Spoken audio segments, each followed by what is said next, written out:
away from him! Let go! I have to go! Stop!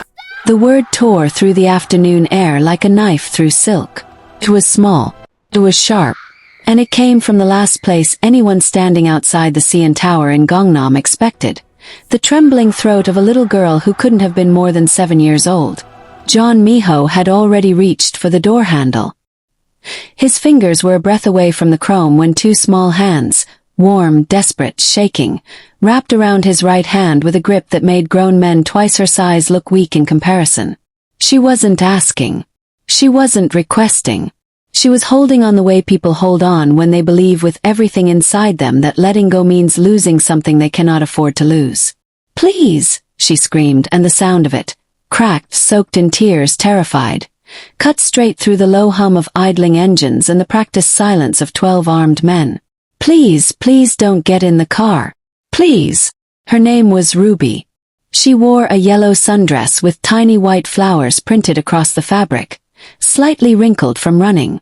Her dark skin was glowing with the sweat of someone who had sprinted harder than their small legs had ever been asked to carry them. Her hair sat in two neat puffs on either side of her head, though one had come slightly loose in the chaos of her run. And her eyes, dark brown and enormous, were streaming, completely overflowing, not with the theatrical crying of a child throwing a tantrum, but with the raw, uncontrollable terror of a child who had seen something she was not supposed to see and had run as fast as she could to stop something she did not fully understand but knew with absolute certainty was wrong. She had come from between two parked cars at the edge of the street, ducking through a gap in the security perimeter that no adult body could have slipped through. She hadn't even hesitated. She had locked eyes on Minho from 20 meters away and run straight for him like a bullet finding its target. Now she held his hand with both of hers, pressed against his knuckles, her whole small body leaning back slightly as if she could physically drag him away from the car by sheer force of will. The 12 men around her moved at once. Agent Yu, broad-shouldered 6'2", with a jaw like carved stone, was closest. He crossed the distance in 3 strides, one hand already reaching for Ruby's arm. His face set in the hard, impassive expression of a man who did not distinguish between threats by size. "Get your hands off. Don't touch her." 2 words. Quiet as a whisper. Absolute as a wall. Agent Yu's hand stopped in the air. Froze. As if the words had physically reached out and caught his wrist. He looked at Minho. Minho was not looking at him. Minho was looking down. He was looking at Ruby.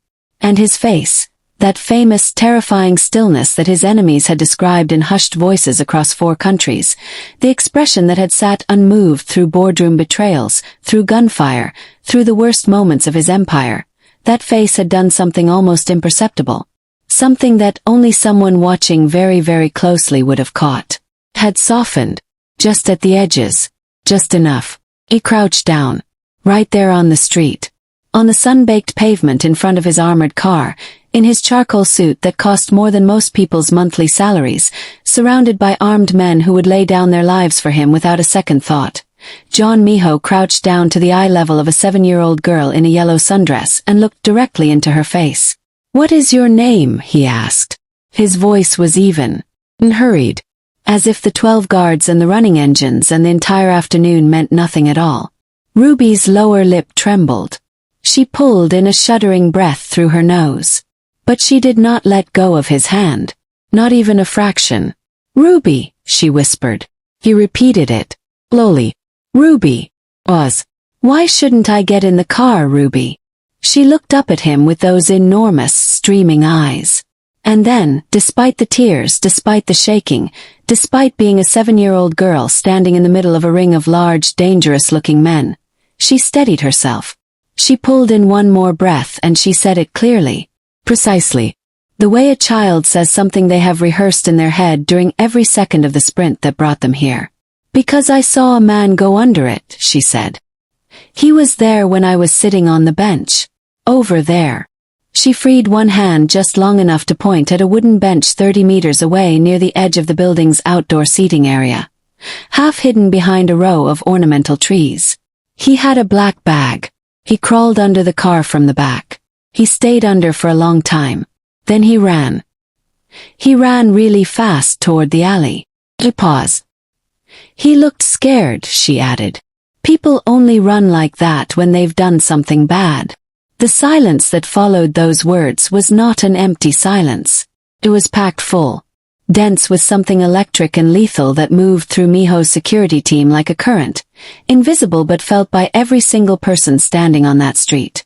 Director Kong, Miho's most senior advisor, a lean man in his late 50s with silver-streaked hair and small rectangular glasses that perpetually made him look more like a retired academic than the architect of a criminal empire's legal infrastructure, pushed his glasses up his nose very slowly.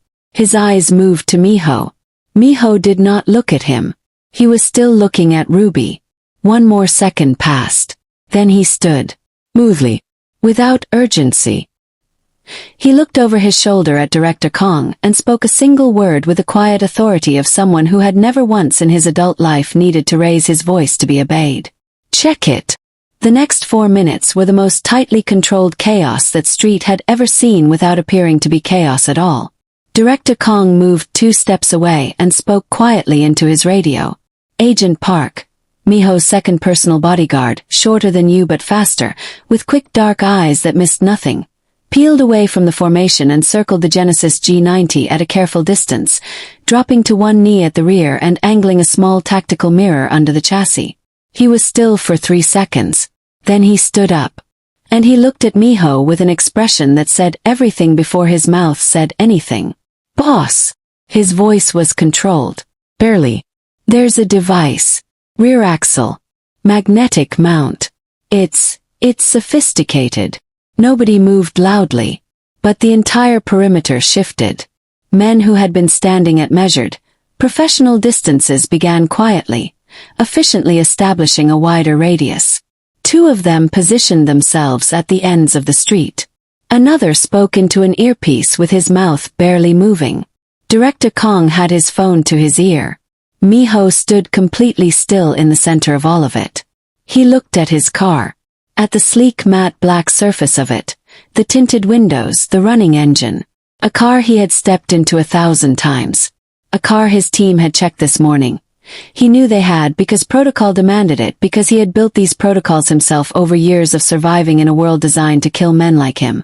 That, Miho thought, was not something children learned in safety. Ruby, he said quietly. Who are you here with? She looked up at him. My mama. She's inside the cafe. She pointed at the small cafe attached to the building's ground floor. Glass front, outdoor tables, the warm smell of coffee drifting out even here. She told me to stay at the bench while she ordered. She doesn't know I left. She's going to be very worried, Ruby added, with the particular guilt of a child who loves their parent deeply and has just done something that will frighten them. Miho looked at the cafe, then back at Ruby. He crouched down one more time. You did the right thing, he said. And he meant it. He said it with the same directness, the same zero ornamentation, that he used for everything. No condescension. No performance. Just the clean, simple truth delivered to her as he would deliver it to any adult. You were very brave. Ruby studied his face for a moment, the way children study faces when they are deciding whether or not to trust what they see there. Then very quietly she said, Are you going to be okay? Something moved across Miho's face. Quickly. Gone before anyone could name it. Yes, he said. He stood. He looked at Agent Yu. Take her to her mother. Quietly. Don't frighten the woman. Yes, boss. And you, sir. Make sure they stay inside the cafe until I give word. The bomb squad arrived in civilian vehicles. No lights, no sirens, no scene. This was not Miho's first time managing a situation that the public could not be allowed to see clearly. Within 11 minutes, the device had been confirmed, documented, and was in the process of being carefully removed. It was not crude. Whoever had built it knew exactly what they were doing. Remote detonation. Triggered by a signal that would have been sent the moment the car reached a specific GPS coordinate. A coordinate Miho's tech analyst confirmed within the hour that corresponded precisely to the underground parking level of the Han River Expressway tunnel. Enclosed. Contained. Maximum effect. Whoever had planned this had not wanted it to look like an accident. They had wanted it to be final. Director Kong stood beside Minho on the far side of the building's entrance, away from the controlled activity around the car. His voice low and precise. "The device signature matches the construction style of Volkov's people," he said. "The Russian faction. They've been quiet for 3 months. We thought wrong," Minho said flatly. "Was Seongmin," Minho said. Director Kong adjusted his glasses. "Already in holding. He hasn't spoken yet. He will." Another pause, longer this time. Minho looked out at the street, at his car, at the men working around it, at the city moving past all of it completely unaware. "The girl," Director Kong said carefully. "She was sitting on that bench for, our cameras show, nearly 20 minutes. She saw the whole thing. Child. Alone. She wasn't afraid of me," Minho said. Came out quiet, thoughtful, like he was still turning the fact over in his hands, examining it from different angles. Director Kong said nothing. He had worked beside Jeon Minho for 11 years. He knew when to speak and when to simply let a thought breathe. "She ran toward me," Minho continued. "Past my men. She didn't hesitate." He was quiet for a moment more. "Who is the mother?" Director Kong pulled a tablet from under his arm and opened a file that had taken his team approximately 6 minutes to compile. "Once, Agent, you had confirmed the cafe location and a brief description." He studied it briefly before speaking. "Her name is Amelia. Nigerian-Russian background. Holds dual citizenship. Currently based in Seoul. Been here 14 months. She works as an independent language consultant and translator. Fluent in..." He paused. Looked at the screen again. "English, Korean, French, Yoruba, and Russian. Verified fluency in all 5. No criminal record. No known associations. Clean." Minho looked at him. "Russian," he repeated.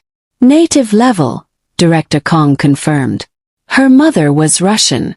She was raised between Lagos and Moscow until her early 20s. Minho was quiet for a long moment. The late afternoon sun was beginning its descent, pulling long shadows across the Gangnam Street, and somewhere behind the glass front of the cafe, a little girl in a yellow sundress was sitting with her mother, probably being held very tightly, probably answering a great many worried questions about why she had left the bench. "I want to meet the mother," Minho said. Director Kong did not look surprised. He nodded once. "I'll arrange it." Inside the cafe, Ruby sat pressed against her mother's side, her face buried in the soft fabric of her mother's blouse, finally allowing herself to cry properly now that the danger felt far away and her mother's arms were around her.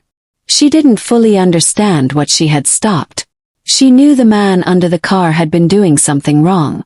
She knew the tall Korean man in the expensive suit had listened to her when no one else might have. She knew, in the way children know things without being able to explain how, that something very bad had not happened today. What she did not know, could not possibly know, was that this afternoon would change everything. For her mother. And for the most dangerous man in Seoul, who was standing outside on a sun-baked street thinking about a 7-year-old's bravery and a mother who spoke Russian. Thinking about both of them with an expression that Director Kong, watching him from a careful distance, had not seen on his face in a very, very long time. The bomb had failed. In a high-rise office across the river, behind tinted glass and cigarette smoke, 2 men in tailored Russian suits stood looking at their phones. The silence between them was heavy. Finally one of them spoke. "The girl," he said in Russian, his voice cold and precise. "Find out who she is." The cafe was small and warm. It smelled like coffee and sugar and the kind of quiet that exists in places where people come to feel normal. Small round tables. Soft lighting. The low sound of music playing from somewhere in the ceiling. Amelia sat at the corner table with Ruby pressed against her side, one arm wrapped tightly around her daughter's small shoulders. Her other hand was flat on the table. But her eyes were not calm. Her eyes were moving, slowly, carefully, watching the men outside through the glass front of the cafe, watching the way they moved around the black car. watching the quiet, controlled chaos that most people walking past on the street did not even notice because most people did not know what controlled chaos looked like. Amelia did. She had grown up between Lagos and Moscow. She had learned very early in life that danger rarely announced itself loudly. Danger was quiet. Danger looked organized. Danger wore suits and spoke in low voices and moved with purpose. She recognized it the way you recognize a smell from your childhood. Instantly. In your body before your mind catches up. She pulled Ruby closer. "You should have stayed at the bench," she said softly. Her voice was low. She was not angry. She was the kind of mother whose fear came out as gentleness rather than shouting. Ruby looked up at her. "But Mama, the man." "I know." Amelia kissed the top of her head. "I know what you saw. And I know why you did it. You were very brave." "The man in the suit said the same thing," Ruby said. Amelia looked down at her. "What man in the suit?" "The important one," Ruby said simply, as if this explained everything. "The one all the other men were afraid of." Amelia's eyes moved back to the glass. Back to the street outside. To the tall man in the charcoal suit standing slightly apart from all the activity. His back half turned. His hands in his pockets. Even from here, through glass, through distance, she could see it. The way the air around him was different. The way every other person on that street, including the ones with earpieces and hard faces and obvious weapons under their jackets, organized themselves in relationship to where he was standing, like planets around a sun. Like they were all always aware of exactly where he was. She had seen that kind of man before. In Moscow. She pressed her lips together and looked away. The knock on the cafe's interior side door came 7 minutes later. It was Agent Yu. He was enormous up close. He filled the doorframe completely.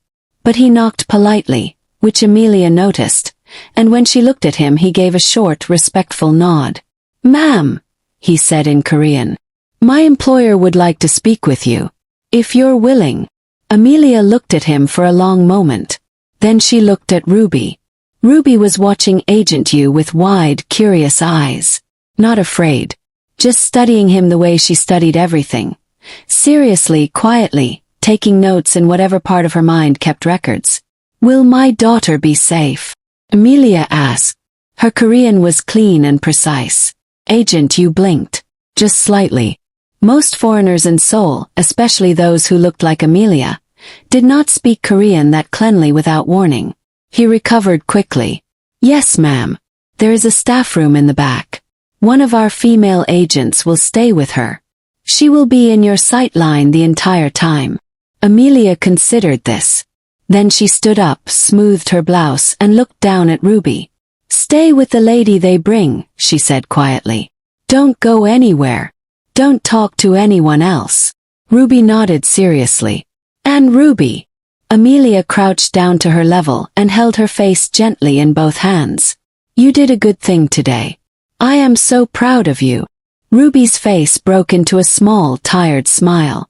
The smile of a child who has run very hard and cried very much and is now finally, slowly, coming back to herself. They met in a private room at the back of the building. Not the cafe, but through a connecting door that led into the tower itself, into a small, clean meeting room with a glass table and 4 chairs and a window that looked out over the side street. Jeon Minho was already standing when she walked in. He was not sitting at the table like a man waiting for a meeting. He was standing near the window, looking out, hands clasped behind his back.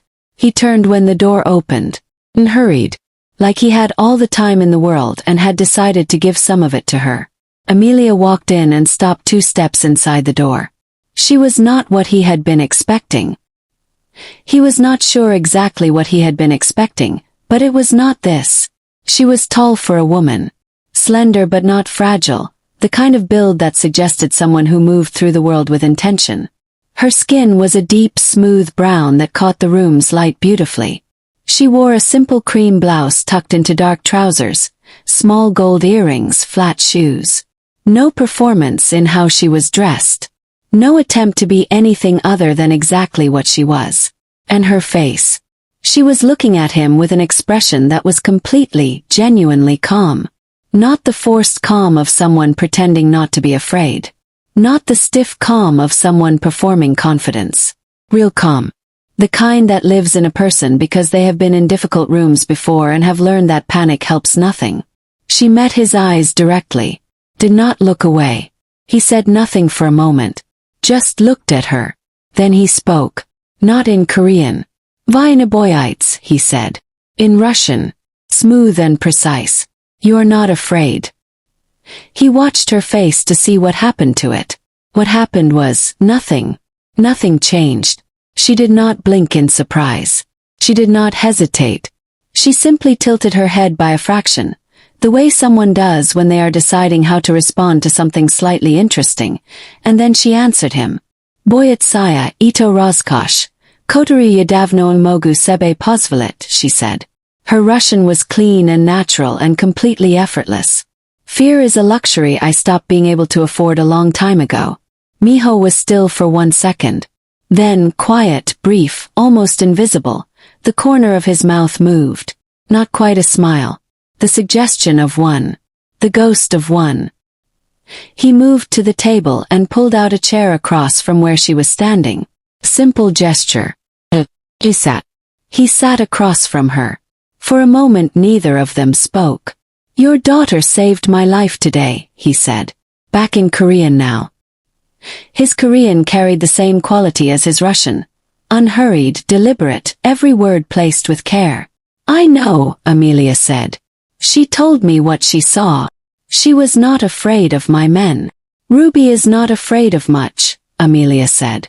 There was quiet pride in her voice. Soft but real. She decided a long time ago that being afraid stops you from doing what needs to be done. "She sounds like her mother," Minho said. Amelia looked at him. She did not respond to that. But she did not look away either. "What was under your car," she said carefully, "was not something ordinary. It was not a question." Minho studied her. "No. It was not. My daughter walked into something she did not understand." "Yes. Which means," Amelia said, her voice staying completely even, "that whoever put it there may have seen her see them." The room went very quiet. This was the thing that Minho had been thinking about since the moment Agent Park confirmed the device. The thing he had not yet said out loud to anyone. He had been turning it over carefully privately because it had implications. Serious, immediate implications that needed to be handled with precision. And this woman, who had been in this room for less than 4 minutes, had arrived at it herself. He looked at her for a long moment. "Yes," he said quietly. "That is also what I think." Amelia's jaw tightened slightly. Just slightly. Then it released. She folded her hands on the table. Looked at them for 1 second. Then looked back at him. "What does that mean for us?" she asked.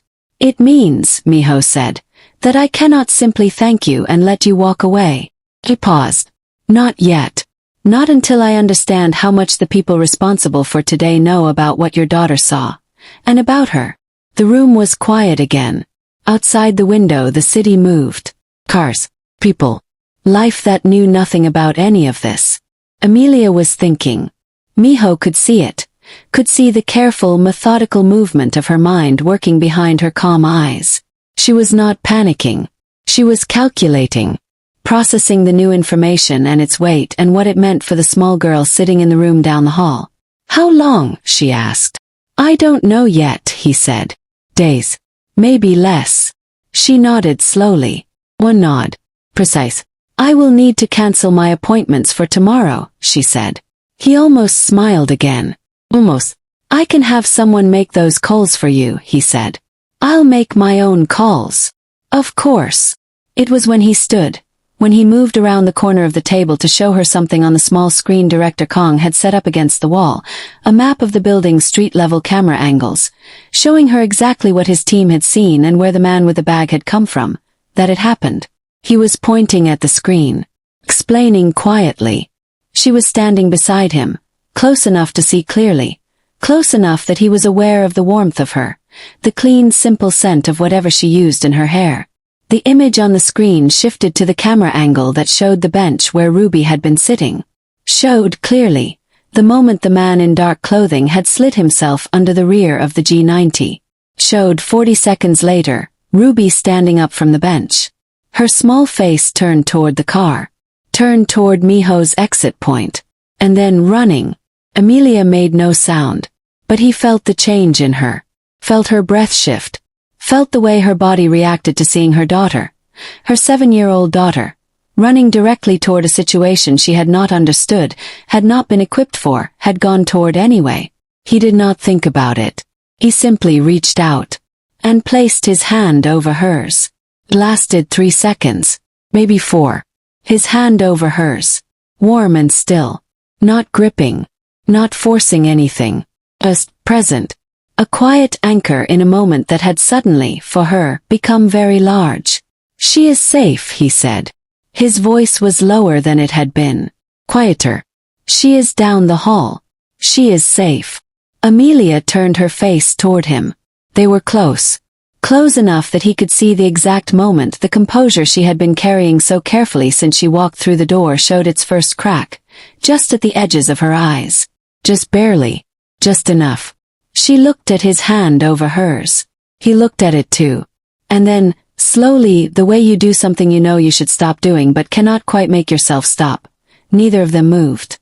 Her heart was doing something she had not given it permission to do. Loud. Quick. Completely unreasonable given that this was a stranger. Given that this was a man whose name she did not yet know. Given that this entire situation was one she needed to navigate with her head, and not with whatever her chest was currently doing. He felt it too. He would not have named it in that moment if someone had asked. But he felt it. The particular electricity of a connection that does not ask permission, does not check whether it is convenient, simply arrives and makes itself known. He removed his hand. Turned back to the screen. His voice returned to its normal register. Controlled. Professional. My team will have more information within the hour, he said. Director Kong will explain the next steps. All right, she said. Her voice was steady. Her heartbeat was not. Across the river, in the high-rise office behind tinted glass, the man in the Russian suit was reading a report on his phone. His second-in-command stood near the door waiting. The driver failed, the first man said in Russian without looking up. His voice was flat. Empty of emotion the way empty rooms are empty. The device was removed. Yes. And there was a child, he continued. A girl. Who warned him. Was. Interesting, he said softly. He set his phone down on the desk. Picked up a cigarette. Lit it slowly. Find out where the mother and daughter go tonight, he said. And make sure Volkov knows that Jeon Minho is still breathing. He exhaled smoke toward the ceiling. He will not be pleased. The safe house was not what Amelia expected. She had expected something cold. Something that felt like a cage dressed up as a room. She had expected gray walls and metal doors and the particular suffocating atmosphere of a place designed for function and nothing else. Instead, the car stopped in front of a quiet residential building in Yongsan, one of those elegant older buildings that sat between modern towers like a grandfather at a table of grandchildren. Unhurried, dignified. The kind of building that had seen decades pass and had decided not to be impressed by any of them. The apartment inside was large and warm. Wooden floors. High ceilings. A kitchen with actual food already stocked in it. 2 bedrooms. One with a small bed that had clearly been made up specifically with a child in mind, a soft blanket folded at the foot of it, a small lamp on the nightstand that cast gentle yellow light. Ruby walked in ahead of her mother and stopped in the middle of the living room. She turned around slowly, looking at everything. Are we staying here? She asked. For now, Amelia said carefully. Ruby considered this. Then she walked to the small bedroom, looked inside, came back out and announced, the blanket is soft. Amelia almost smiled. Minho arrived 40 minutes later. He came without the full security formation. Just Director Kong and Agent Yu at the door, and one man stationed quietly in the corridor outside. He had changed his jacket. Same kind of suit, different color. Deep navy now, the top button of his shirt still loosened. He came in and found Amelia in the kitchen, standing at the counter with a cup of tea between both hands, watching Ruby through the open doorway of the small bedroom. Ruby had found a book on the shelf. She could not read Korean, but she was studying the pictures with complete seriousness, cross-legged on the bed, the soft blanket pulled over her lap. Minho stopped in the kitchen doorway. He looked at Ruby first, then at Amelia. Amelia looked at him over the rim of her teacup. She did not say anything. She waited. He moved to the counter, kept a respectful distance, and leaned against it with his arms crossed. He looked at the cup in her hands. "Is there more?" he asked. She looked at him for a second. Then she turned, took another cup from the cabinet, and poured tea into it from the pot on the stove. She set it on the counter beside him. He picked it up, drank it standing. For a moment neither of them spoke. They just stood there in a quiet kitchen in Yongsan, listening to the sound of a little girl turning pages in the next room. It was, Amelia thought, the strangest moment of her life. Standing in a kitchen making tea for a man she had met 4 hours ago. A man she still knew almost nothing about. Except that 12 armed men organized their entire existence around him, and someone had put a bomb under his car today. "You should tell me who you are," she said. He looked at her sideways. "Director Kong said his team sent you a file." "A file," she repeated. "Yes, Jeon Minho, CEO of Seoul Group on paper. Other things beneath the paper." She looked at him. "I want to hear it from you." He was quiet for a moment.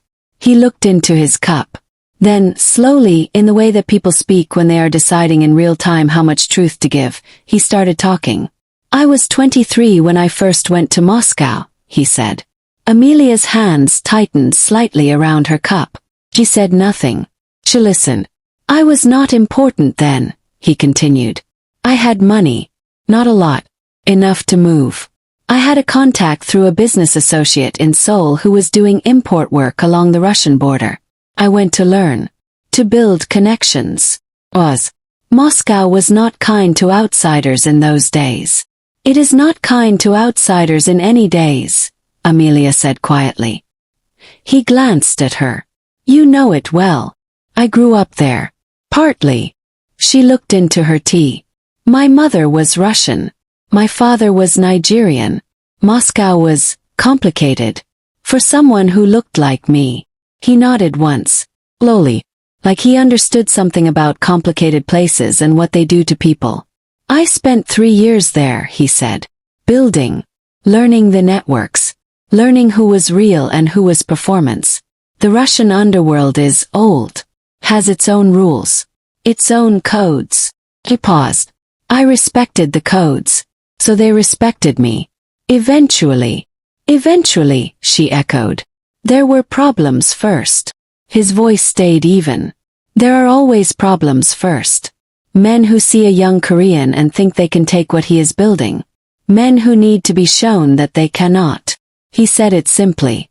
Without elaboration. Without pride or apology. Amelia looked at him. "And you showed them?" "Yes." She was quiet for a moment. "The people who put the device under your car today. Connected to a man named Volkov," Minho said. "Alexei Volkov. We had an agreement 3 years ago. A territorial arrangement. He agreed to it because at the time he had no choice. Men like Volkov do not accept arrangements forever. They wait. They look for a moment. And today was his moment. Today was his attempt," Minho corrected. Quietly. "There is a difference." Amelia looked at him for a long moment, reading him the way she read people, carefully without rushing, the way her mother had taught her to read Russian literature, layer by layer, looking for what was underneath the surface of the words. What she found underneath the surface of Jeon Minho was not what she had expected to find. She had expected arrogance. The particular arrogance of powerful men who have never had to explain themselves. She had expected distance. The practiced emotional remoteness of someone who has been in dangerous rooms for so long that they have learned to keep every door inside themselves locked. She found something else. Steadiness. The kind that is not born comfortable but earned. Built slowly the way stone is built layer by layer under pressure. She found a man who chose his words because he meant them. Who did not perform. Who was sitting in a kitchen in Yongsan telling her the truth because she had asked for it and he had decided she deserved to receive it. She did not know what to do with that. She looked away. An hour later, Director Kong arrived with 2 of his analysts and set up a mobile workstation on the dining table. Camera feeds. Communication intercepts from the past 72 hours. Minho stood over the table, studying everything. Asking quiet questions. Listening to answers. Making decisions with the unhurried precision of a man who had made 1,000 of them and understood that speed without accuracy was worthless. Amelia stood a few steps back. She had settled Ruby into the small bedroom. Ruby had fallen asleep almost instantly, the book still open on the blanket beside her, the soft lamp still on. Amelia had stood in the doorway for a long moment, watching her daughter sleep, before closing the door softly and coming back out. She watched the operation at the table without being invited to. She did not insert herself. She listened. Until Director Kong pulled up a communication intercept on his screen. Audio in Russian between 2 unidentified speakers, and played it. The room listened. Amelia listened. The Russian was fast and colloquial and layered with slang that was regional, specific to a particular part of Moscow that she recognized immediately because she had walked its streets for years. She caught things in it that the translation software had missed. Implications. Text. The specific way the second speaker said a particular phrase that, in that dialect, did not mean what a direct translation would suggest. She spoke before she had decided to. The second man, she said. When he says, the arrangement stands until the dog sits, that is not a metaphor.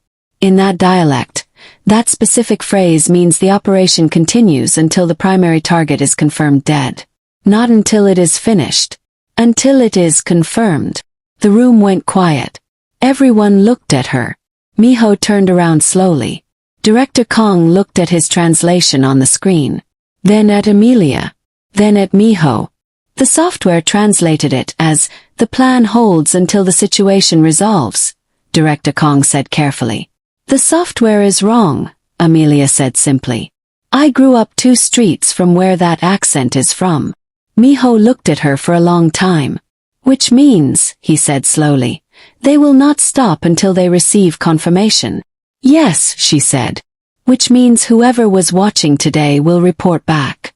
And when Volkov learns the device failed, he sends someone else, Minho finished. Silence. Director Kong removed his glasses. Rubbed the bridge of his nose. Put them back on. Minho looked at the map on the table. Then at the door of the small bedroom where Ruby was sleeping. Then at Amelia. Come with me, he said quietly. He took her to the building's rooftop. It was evening now. Seoul spread out in every direction below them. An ocean of lights, moving and still, the Han River a dark ribbon cutting through the city's brightness. The air up here was cooler, cleaner.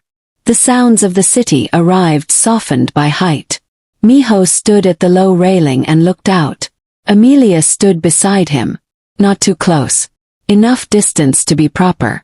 She had her arms crossed loosely across her chest, not in defensiveness but in the quiet way of someone thinking. I need to inspect the second property, he said. The location Kang's team flagged as a possible secondary contact point for Volkov's people.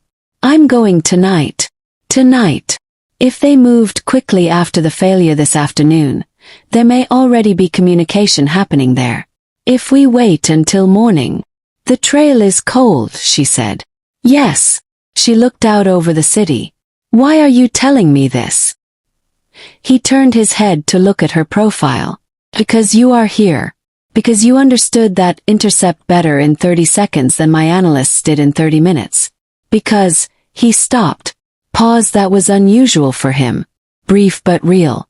Because I think you should understand what is happening around you and your daughter. She turned to look at him. I am not bringing you into danger, he said. I am telling you so that you know. There is a difference, she said. Yes. She held his gaze for a moment. Then she looked back at the city. "Be careful," she said, quietly, simply. He looked at her for a second longer. "I will." He came back in the early hours of the morning. Amelia did not know she had fallen asleep on the couch until the sound of the front door woke her. She sat up quickly, heart jumping, and found Minho in the doorway. His jacket gone, his shirt slightly less precise than it had been, the particular look of a man who had been somewhere difficult and had moved through it and come out the other side. He was not injured. She checked that first with a quick, automatic visual that she did not examine too closely, because the fact that her first instinct was to check whether he was hurt was something she did not want to think about right now. He looked at her on the couch, at the thin blanket she had pulled over herself, at the way she had clearly tried to stay awake and failed. "You stayed up," he said. "I fell asleep," she corrected. "That is not what I said." She looked at him. He looked at her. Then he walked to the armchair across from the couch and sat down, heavily, in the way of someone who has been standing for hours. He leaned his elbows on his knees and pressed his hands together, looking at the floor. "There were 3 of them at the property," he said. "Communication equipment. They had already sent a report back to Volkov confirming the failure. And the 3 men. Handled." She did not ask what that meant. She understood what that meant. "Does Volkov know about Ruby?" she asked. Her voice was even, but her hands tightened on the blanket. Minho looked up at her. "Not by name. Not yet. The report described a child. A witness. Nothing more specific. But he will look. Yes. He will look." The room was quiet. Very late. The city outside had dimmed to its nighttime murmur. Amelia looked at her hands in her lap. She was thinking about her daughter asleep in the next room. About the journey that had brought them to Seoul, the fresh start she had been so careful about, the life she had been building quietly, the distance she had put between herself and the kinds of rooms and situations that felt dangerously familiar to this one. And now here she was, sitting in a safe house at 2 in the morning across from a man whose world had just reached out and touched her daughter's small hands. She felt it before she heard it, the slight shift of weight, the quiet movement. Minho had stood from the armchair and crossed to the couch. He sat on the far end of it, enough distance to be respectful, close enough to be present. "I will not let anything happen to her," he said. She looked at him. His voice had been quiet. But it had not been the quiet of a man saying what she needed to hear. It had been the quiet of a man making a decision out loud. The kind of decision that once spoken does not get taken back. "You don't know her," Amelia said. "No," he said. "But she held my hand and told me not to get into my car." That is enough. Amelia's throat tightened. She pressed her lips together, looked away toward the window. She did not see him move. She only felt it, the warmth of him closer now, and then his hand. Not on her hand this time. Gentler than that. His hand coming up slowly, carefully, and pressing itself against her forehead. A long, steady pressure. Forehead kiss. Deliberate. Full of something that had no name yet but was heavy and warm and quietly devastating. He held it for 2 seconds. Breathe. Then he pulled back. She could not speak. She sat very still and looked at the window and felt her heartbeat doing things she had no words for. He stood, moved back toward the hallway. "Get some sleep," he said. His voice was back to its normal register. Even, controlled, like nothing had happened. But his hand, the one that had touched her forehead, pressed briefly against the wall as he turned. Like he needed a second to find his steadiness too. He disappeared down the hallway. Amelia sat alone in the quiet living room for a long time. Outside Seoul glittered. Inside her chest, something that she had kept very still and very locked for a very long time had just moved. The morning came quietly. Sunlight pushed through the curtains in thin strips and fell across the wooden floor in long golden lines. The apartment smelled like sleep and warmth and the leftover trace of last night's tea. Ruby woke up first. She always woke up first. She padded out of the small bedroom in her socks, the soft blanket dragging behind her like a cape, and found the living room empty. She looked around with the calm, curious eyes of a child who has slept well and is ready to understand everything about wherever she has woken up. She found Minho in the kitchen. He was standing at the counter with a cup of coffee, reading something on his phone. He was already dressed, another dark suit, another perfectly placed shirt. Like he had never slept. Or like sleeping was something he did efficiently and without mess. Ruby stopped in the kitchen doorway. He looked up. They looked at each other. "Good morning," Ruby said in Korean. "Good morning," he said back. Ruby studied him for a moment. Then she walked to the kitchen table and climbed into a chair and sat with her blanket around her shoulders like a very small, very serious queen.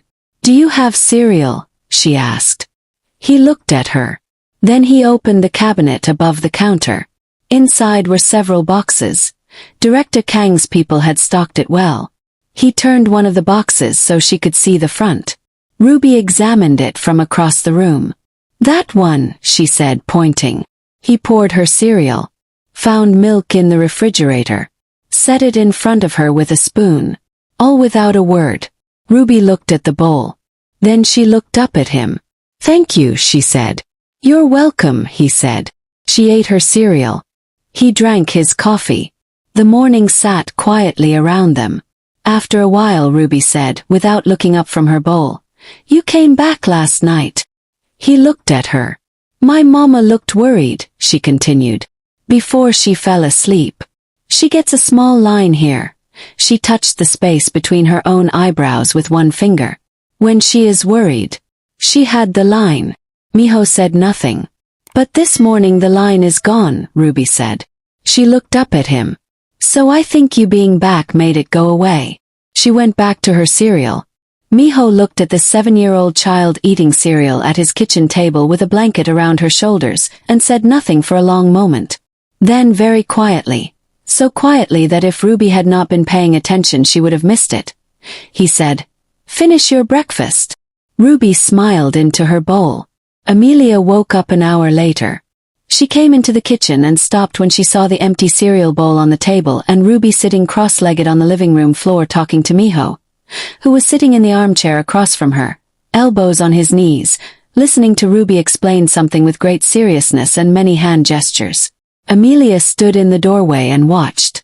"And the book had pictures of mountains," Ruby was saying, "but they weren't Korean mountains. They looked like the mountains near Moscow. My mama showed me pictures once. She said her mama used to take her there in summer." Minho was listening. Actually listening. Not the polite, waiting kind of listening that adults give children when they are really thinking about something else. The real kind. "Did your mother take you to the mountains?" Ruby asked him. "No," he said. "My mother preferred the city. My mama says the city is loud but the mountains are honest," Ruby said, nodding like this was a piece of wisdom she had fully processed and accepted. "Your mother is right," Minho said. Amelia looked away from the doorway. She pressed her back against the wall beside it and stood there for a second, eyes at the ceiling, doing something quietly urgent with her breathing. "Stop it," she told herself. She straightened, walked into the kitchen, made herself tea. The call came at 11 in the morning. Director Kong walked in without knocking, which meant it was not good. He never walked in without knocking unless something had moved fast. His face was arranged in the careful, controlled expression of a man delivering information he wishes were different. "We intercepted a second communication from Volkov's network," he said. He looked at Minho. "They have a description of the child. And they have identified this building." The room changed. Not loudly. Not dramatically. It changed the way a sky changes just before a storm. A shift in pressure invisible but felt in the body. Amelia was on her feet from the couch before Director Kong finished his sentence. "How?" Minho asked. His voice was flat, controlled. "Seongmin," Director Kong said. "Before we brought him in, he made one call. We missed it by 40 seconds. Minho said nothing. But the quality of his silence was different from his regular silence. It was harder, colder. "We need to move them," Director Kong said. "I know," Minho said. "Now," Director Kong said. "Before." I said I know, Kong. Director Kong closed his mouth, pushed his glasses up. Step back. Minho looked at Amelia. She was standing in the middle of the room, completely still, with the particular stillness of someone who is thinking very fast. Her eyes were on him, clear, focused. Where? She said. My secondary residence, he said. Itaewon. Private building. Only 4 people in the world know the address. And Ruby comes with us. Immediately. Amelia nodded once. She turned and went to the bedroom without another word. 2 minutes later she came out with Ruby dressed, both their small bags packed. She had clearly not unpacked much the night before. The habit of someone who had learned not to get too comfortable too quickly. Minho noticed that.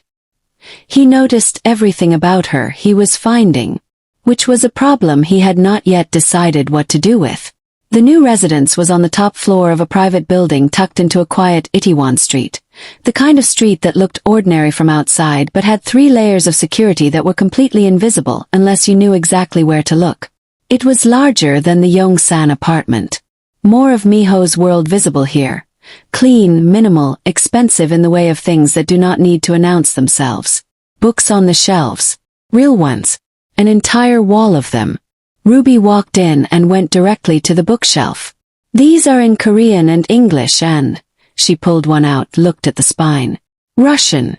Leave the books, Amelia said automatically. She can look at them, Minho said. Amelia looked at him. He looked back at her. I'll be in the study with Kong, he said. We need to map the secondary network contacts. The people Volkov will use to move information in Seoul. All right, Amelia said. Don't open the door for anyone, he said. Agent Yu is in the corridor. If anything feels wrong. I know how to handle wrong, she said. Quietly but clearly. He held her gaze for a second. Then he walked to the study and closed the door. By mid-afternoon the tension in the apartment was a living thing. Director Kang's team had mapped 3 contact points in Seoul connected to Volkov's network. 2 had been inactive since morning, which was not reassuring. Inactive could mean they had moved. Inactive could mean they were being careful. Minho came out of the study. His sleeves were pushed up to his elbows now.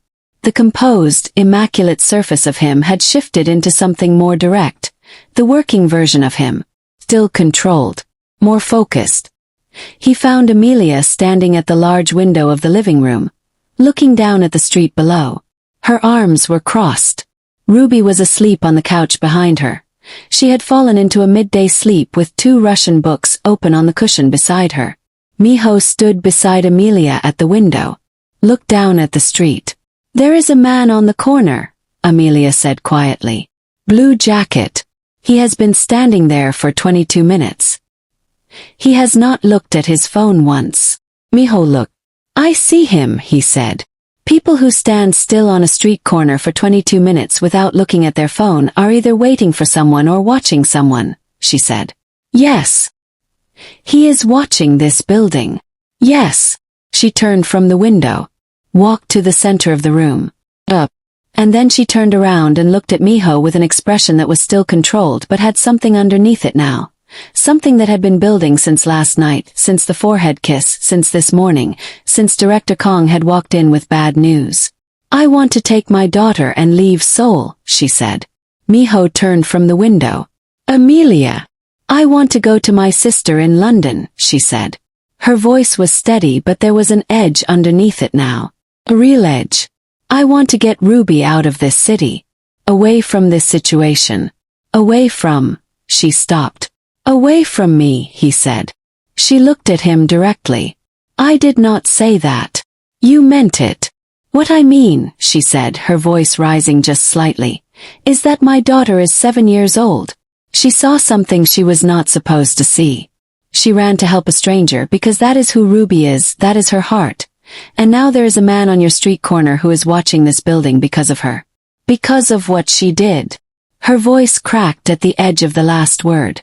He pulled it back. She is 7 years old. I know how old she is, Minho said. His voice was quiet. Then you understand why I cannot stay here, she said. I understand why you want to leave, he said. He stepped closer. Not crowding her. Just closing the distance. But leaving right now is the most dangerous thing you can do. Staying here is dangerous. Leaving puts you on open ground, he said. An airport. Road. Places where I cannot control what happens. Places where Volkov's people can reach you without any of my people being close enough to. I am not your responsibility, she said. The words came out louder than she intended. Harper. Ruby stirred on the couch and they both went still, watching her. Ruby shifted, pulled the blanket tighter, settled back into sleep. Amelia let out a slow breath. I am not your responsibility, she said again. Quieter this time, but no less firm. We do not belong in your world. We never did. My daughter made a good choice and it brought us here and I am grateful. I am truly grateful, but I cannot let this become. Become what? He said. She looked at him. I cannot let this become something it is not, she said. And the way she said it, the way her eyes held his when she said it, made it clear that she was not only talking about the danger. The room was completely quiet. Minho was very close now. Close enough that she had to look up slightly to meet his face. His eyes were dark and direct and she had learned in the past 24 hours that when he looked at someone like this, fully without deflection, it was because he had something true to say and he was going to say it. Amelia, he said. His voice had dropped. If you walk out of this building right now with Ruby, I cannot protect you. I cannot guarantee. Then don't, she said. You don't have to. I want to. 3 words. Simple. Quiet. Devastating. He stopped. He was looking at her with an expression she had not seen on his face before. Not the controlled steadiness, not the professional calm. Something underneath all of that. Something that had been building since a little girl in a yellow sundress grabbed his hand on a street in Gangnam. You do not understand what it means, he said. For me to say that. Her breathing was not behaving itself. Her chest was tight with something that was equal parts fear and something else she refused to name. Minho. Don't go, he said. Not yet. Give me 2 days. Let me end this. She looked at him. At his face. At the complete, unguarded honesty in it. You cannot ask me to. I know, he said. I know what I am asking. And then, because there are moments when the careful walls between two people come down not because someone decides to take them down but because the moment itself does not leave room for walls. He kissed her. Quick. Sudden. His hands came up and held her face and he pressed his lips to hers in one brief, urgent, completely unplanned moment that lasted 3 seconds at most. When he pulled back his eyes were dark and his jaw was tight and he looked like a man who had surprised himself. She stood completely still. Her lips were parted. Her eyes were wide. She was looking at him with an expression that was equal parts shock and something else. Something that lived below the shock, warmer and quieter and far more dangerous. She had not pulled away. In 3 seconds she had not pulled away. The air between them was entirely changed. There was no putting it back to the way it was. He lowered his hands from her face slowly. Step back. 1 step. His breathing was measured. The deliberate, controlled breathing of a man who needs a moment to find his composure and is determined not to show how much he needs it. 2 days, he said. His voice was steady. Barely. She said nothing. She turned away from him and walked to the window. Stood with her back to him, both arms crossed, looking down at the street. The man in the blue jacket was still on the corner. Her heart was still racing. After a long moment, a moment in which neither of them moved and the entire apartment seemed to hold its breath, she spoke. 2 days, she said. She did not turn around. But she said it. In a high-rise office across the city, a phone rang once. Volkov picked it up. His man on the street spoke 4 words in Russian. She is still inside. Volkov set the phone down. He looked out at the Seoul skyline with cold, patient eyes.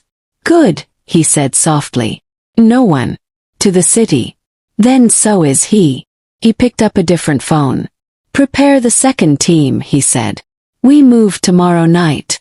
The second team Volkov sent never made it past the ground floor. Minho had known they were coming. His people had tracked the movement across the city. A car that changed routes twice, 2 men who entered a store nearby and bought nothing, a phone signal pinging too close for too long. By the time Volkov's men reached the building, Minho's team was already waiting. It was over quickly. Clean. Quiet. Agent, you came to Minho in the corridor and gave one nod. All of them, you said. And we have their communication device. Kong is already pulling the data. Volkov. We'll have his location by morning. He used the same network twice. It was a mistake. Minho straightened his jacket. Don't let Kong sleep until it's confirmed, he said. Yes, boss. Inside the apartment, Amelia was sitting on the floor beside the couch with her back against it. Ruby was asleep on the cushions above her, one arm hanging over the edge, completely peaceful. Amelia had kept her close all evening. She had not moved her to the bedroom. She had sat on the floor and listened to everything happening outside the door, and she had not moved. Minho came through the door and found her like that. He looked at her, then at Ruby, then back at her. He crouched down to her level. It's done, he said. She searched his face. Volkov. His people are finished. We'll have his location before morning. When we do, it ends completely. She looked at him for a long moment. Then she closed her eyes briefly and let out a long, slow breath. The kind of breath that carries everything a person has been holding for hours. When she opened her eyes, he was still there, still close, watching her with those quiet, dark eyes that she had spent 2 days trying not to think about too much. You should sleep, he said. I'm fine, she said. Amelia. I said I'm fine. He looked at her. He did not argue. He simply sat down on the floor beside her, right there with his expensive suit and his composed face and all the weight of what he was, and leaned his back against the couch beside her. She looked at him sitting on the floor next to her. What are you doing? She said. Sitting, he said. I can see that. Then why are you asking? She looked at him for another second. Then, despite everything, despite the fear of the last 2 days, despite the argument, despite the kiss that neither of them had spoken about since it happened, she almost smiled. Almost. She looked back at Ruby, at her daughter's sleeping face, at the small arm hanging off the cushion. She talked about you today, Amelia said quietly. While you were in the study. She told me you made her cereal this morning. She asked for a specific one, he said. She said you didn't complain about it. Why would I complain? Most people find her exhausting, Amelia said. There was quiet love underneath the words. She talks a lot. She asks too many questions. She notices everything. She is not exhausting, Minho said. Simply, directly, the way he said everything. Amelia looked at her hands in her lap. She likes you, she said. Ruby does not like everyone. She is very selective. She has good judgment, Minho said. She proved that in Gangnam. Amelia was quiet. You saved my life, Minho said. He was not looking at her. He was looking at the opposite wall. Both of you. In different ways. The room was very still. Ruby breathed softly above them. The city outside had gone to its late-night quiet. Minho, Amelia said. Yes. The kiss. He was still. He said nothing. We have not talked about it, she said. No, he said. I think we should. He turned his head and looked at her. She was already looking at him. They were close. The way sitting beside someone on a floor makes you closer than chairs ever do. No table between them. No desk. No professional distance of any kind. Just 2 people on a floor in the quiet. It should not have happened like that, he said. I don't do things without thinking. That was not careful. No, she agreed. It was not careful. I am sorry if it. I did not pull away, she said. He stopped. She looked at him steadily. I want you to remember that. Whatever this conversation is, I did not pull away. Something shifted in his face. Low. I know, he said.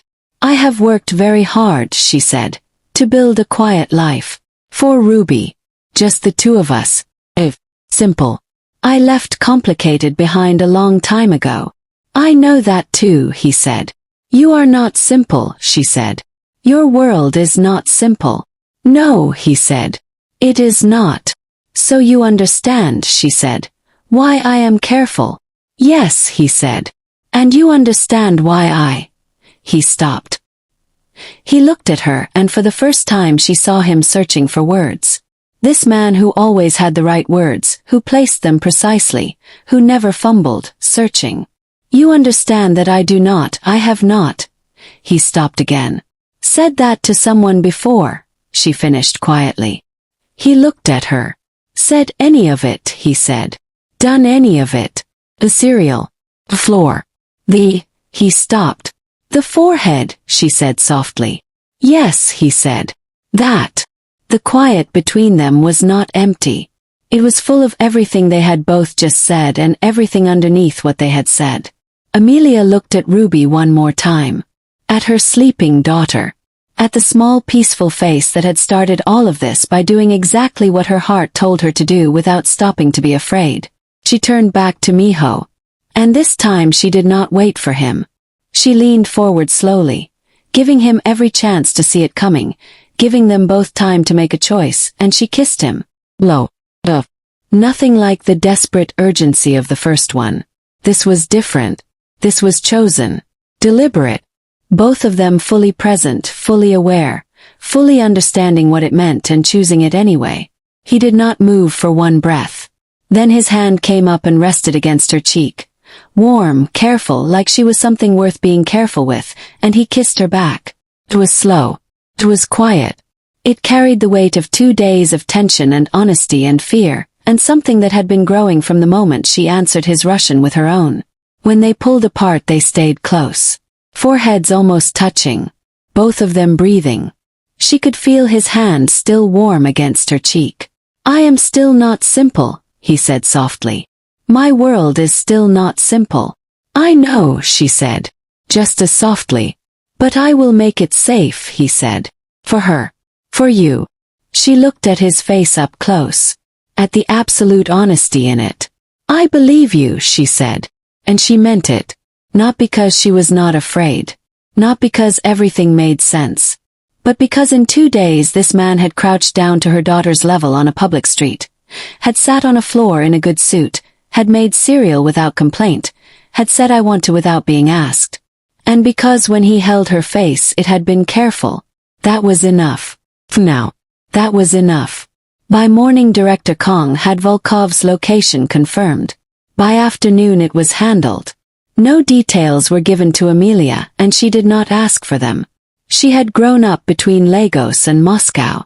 She understood that some endings did not need explaining. What mattered was that it was finished.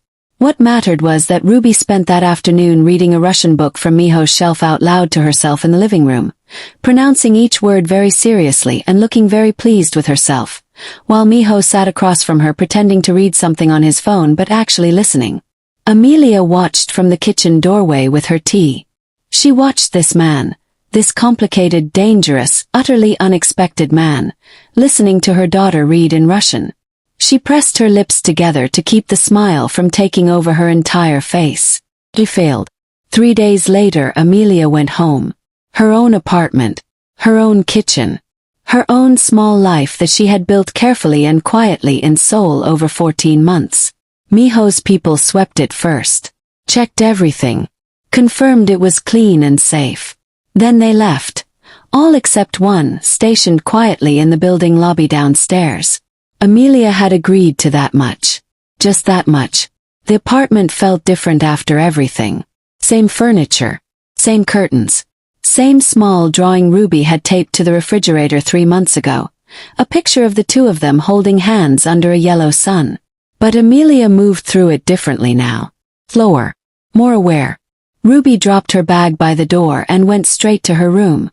Within 2 minutes the sound of her talking to her stuffed animals floated out into the hallway, explaining in great detail everything that had happened over the past few days.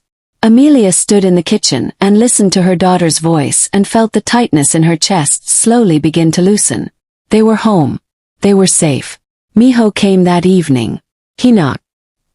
He had never knocked at the Yongsan apartment or the Itaewon residence. He had simply moved through those spaces because they were his. But this was her door. Or home. He knocked and waited. She opened it. He stood in the hallway in a dark coat, no tie, hands at his sides. Quieter than usual. Like he had left some of the weight of his world downstairs before coming up. "I wanted to see that you arrived well," he said. "We arrived well," she said. They looked at each other for a moment. She stepped back from the door. He came in. Ruby heard him. Of course Ruby heard him. She appeared from her bedroom doorway in her pajamas. It was early for pajamas, but Ruby changed into them the moment she got home from anywhere. It was simply who she was. And she looked at Minho standing in the living room. Her face did the thing it did when she was genuinely pleased about something but was trying to be composed about it. She was not very good at the composed part. "You came," she said. "I came," he said. She walked into the living room and sat on the couch and patted the cushion beside her in a way that was so natural, so completely unbothered, that Amelia had to turn toward the kitchen so that neither of them would see her face. Minho sat beside Ruby. Ruby tucked her feet under herself and looked at him seriously. "Can I ask you something in Russian?" she said. "I have been practicing." He looked at her. "Yes." She pulled in a breath. Concentrated. Then slowly and carefully, in Russian that was small and imperfect and absolutely genuine. "Ty budesh zashchishchat moyu mamu? Will you protect my mother?" The room was completely silent. Amelia had gone still in the kitchen doorway. She did not move. She was not sure she was breathing. Minho looked at Ruby for a long moment.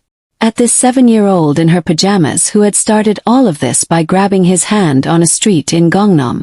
Who had looked at him that morning in the kitchen and told him the worry line on her mother's forehead had disappeared when he came back. Who was now sitting beside him on her mother's couch asking him in careful, imperfect Russian the only question that actually mattered. He answered her in Russian. Gentle. Direct. No decoration. Deo bestjo. Promise. Ruby studied his face the way she always studied faces, looking for the truth underneath. She found what she was looking for. She nodded once very seriously. Then she slid off the couch. "I'm going back to my room," she announced in Korean to no one in particular. "I'm tired." She padded back down the hallway. Her door clicked shut. The apartment was quiet. Amelia walked slowly from the kitchen doorway into the living room. She stopped in front of where Minho was sitting. He looked up at her. Neither of them spoke for a moment. "She practiced that," Amelia said softly. "The Russian.